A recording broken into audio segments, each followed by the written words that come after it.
Yeah, that's quite possible, especially if Peters doesn't play, although Jason hasn't had the best season anyway, so I don't know how much of a drop-off it would be. But, yeah, there's talk today that Chip was indicating that Lane Johnson might have to play left tackle, and Lane indicated that he'd be willing to do that. I mean, he's gonna play either way, which that's the thing that kind of befuddles me about all this, that Jason Peters has a strained quadriceps, and he may or may not play.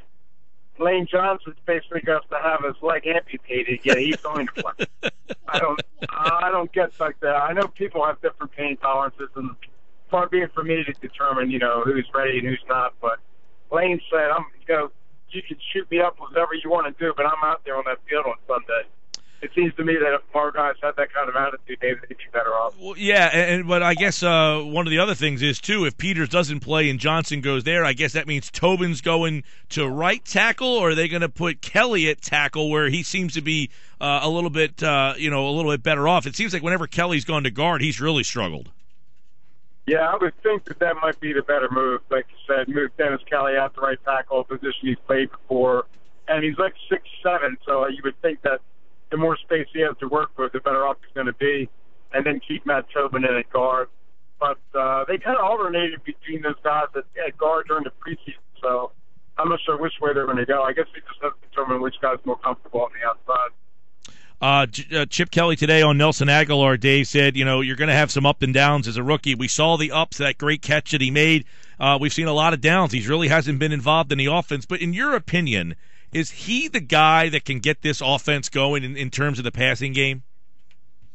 I think so. I mean, he certainly has the ability to do that. I just have not his attitude, but he just seems to have like an excuse for everything that goes wrong. That, the fumble on the reverse, that's not the way we practiced it. Well, yes, it was. You just dropped the ball.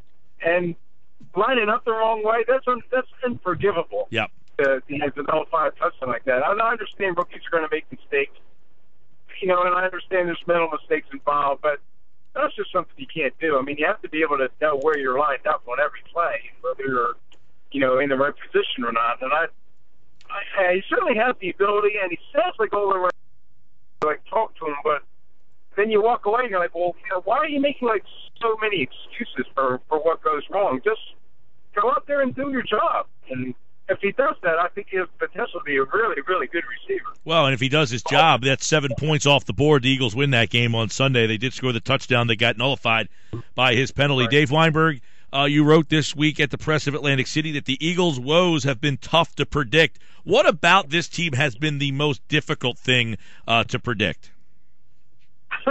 Basically, if they're going to win or lose.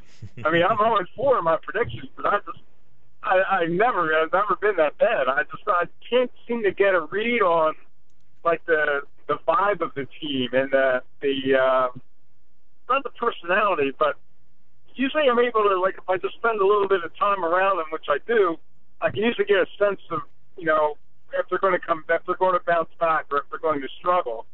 And I thought that after they beat the Jets, the momentum seemed to be really in their favor. I thought they'd get into Washington and just wipe the floor with Kirk Cousins. I mean, my goodness. But just when I think they're ready to make that move, they fall back. When I think they're ready to lose, they come up and win. So, I mean, I'm picking the Eagles to win this week, but that just goes to show you that the Saints are probably going to win the game. Well, we saw them play finally a little bit better football, the Saints, and win that game against Dallas, which helped Philadelphia out.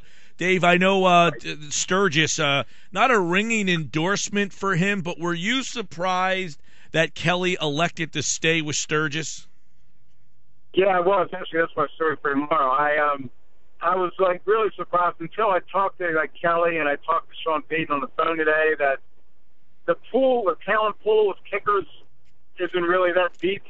So it's basically just give the guy a chance to work his way out one more week, or then you're going to go back into the same crop of unemployed guys that have been going to different tryouts on a different team every week.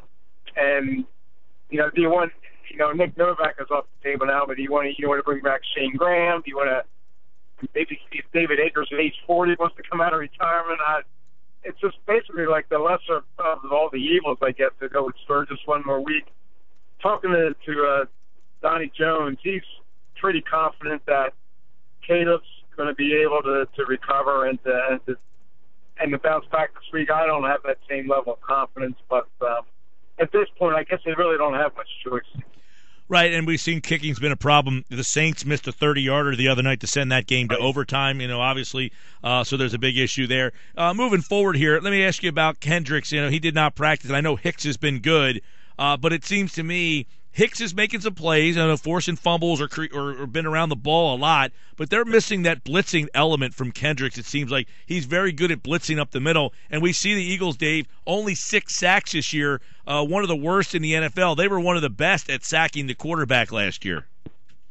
Yeah, I don't know. I'm not sure what the problem is. I mean, Connor Barman's been pretty good, but he's been kind of inconsistent where I think our opposing offenses are kind of maybe just double teaming him or more worried about him because they know that the guy on the other side is not going to come through.